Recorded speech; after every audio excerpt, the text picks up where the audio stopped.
il y avait le projet de la création de l'orchestre symphonique.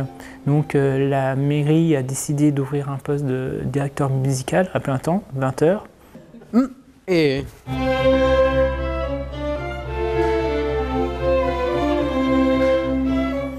Il y a eu un concours de recrutement qui a été organisé durant les mois de mai et de juin. Donc de mémoire, il y a eu 19 candidatures qui ont été déposées. Ouais, super. Ils font des efforts terribles, vos altos et vos violons 2, les vents, pour mettre leur double en place. Écoutez-les vraiment, ça va nous aider. Moi, j'aurais besoin d'un tout petit peu plus de clarinette sur votre entrée pour bien comprendre. Poil plus de flûte, je pense. Et c'est David Urpo qui a remporté le concours de recrutement. À la base, moi, je suis guitariste, je le suis toujours. Je joue beaucoup en formation de musique de chambre, donc avec flûte, avec clarinette, avec chant, beaucoup.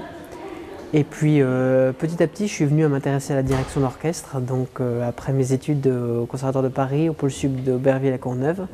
Donc, je suis encore étudiant au pôle sup de Paris, où je me perfectionne. Donc, j'ai l'occasion de travailler avec des grands chefs d'orchestre et puis des orchestres assez intéressants, l'orchestre de la police. Non, pas de ralenti à la fin. Attention.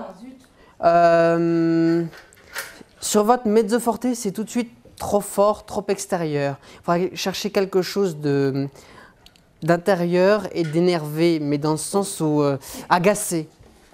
Il sait ce qu'il veut, il a plusieurs longueurs d'avance, donc tout est dans sa tête et il sait très bien où il veut aller et je pense qu'on arrivera à aller là où il veut aller. Voilà, avec le soutien d'Orchestre Plus. Ouais. Ouais. On avait changé d'archer. Il faut faire attention à chaque fois à la reprise d'archer ici. Elle n'est jamais la même chez tout le monde. À chaque fois, début là, début là. Ici c'est bref. Une création d'orchestre symphonique, c'est relativement rare. Déjà, il n'y a pas beaucoup d'orchestres symphoniques dans la région. Donc forcément, ça attire beaucoup de musiciens. Donc par ce fait, on a beaucoup de musiciens qui viennent d'Épinal, de Gérardmer, ou voire même de Nancy ou de Vendeuvre. Donc c'est Olga qui est la chef de pupitre des premiers violons. Un bisou. Oh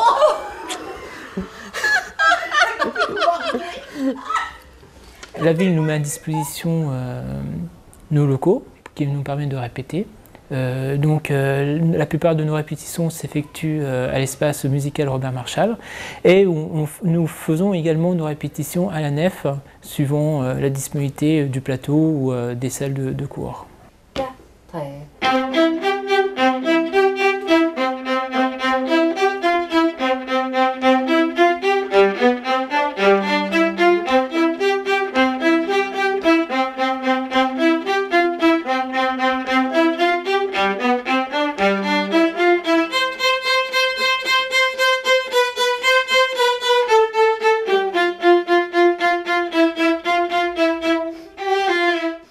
Les marges de progrès se font sentir vraiment chaque semaine et donc on finit par arriver progressivement à sculpter une sorte d'univers sonore, voilà, créer et façonner une image sonore qui devient de plus en plus intéressante à chaque répétition et chaque concert. Un bel alto. Voilà, et c'est quoi un alto alors? C'est un grand violon qui a un joli son et qui est décalé d'une quinte par rapport au violon. Voilà. Au niveau de l'association, nous sommes 80 musiciens, dont 35 musiciens pour l'orchestre symphonique et 55 musiciens pour l'orchestre d'harmonie. Donc il y a des musiciens communs dans les deux orchestres. Surtout dans la partie vent, il y a plusieurs musiciens qui sont dans les deux orchestres.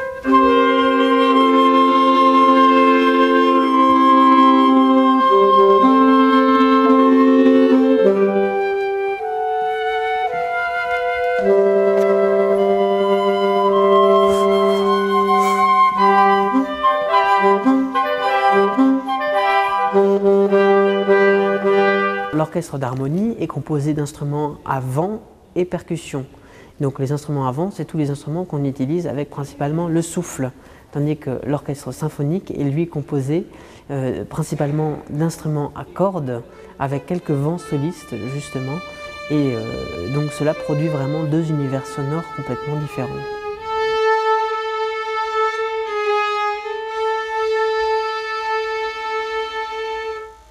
Ah, super! En plus là, on n'a pas du tout fait d'erreur dans la mesure de première fois, deuxième fois, donc c'est nickel.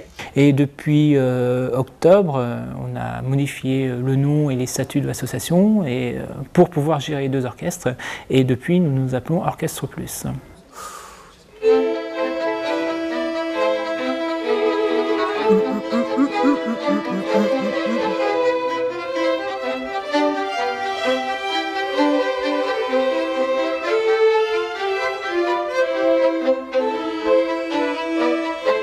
Attention, merci, ouais. On va faire une fois, allez, violon 2, alto. Donc nous sommes un petit peu les ambassadeurs de la ville musicalement. Et...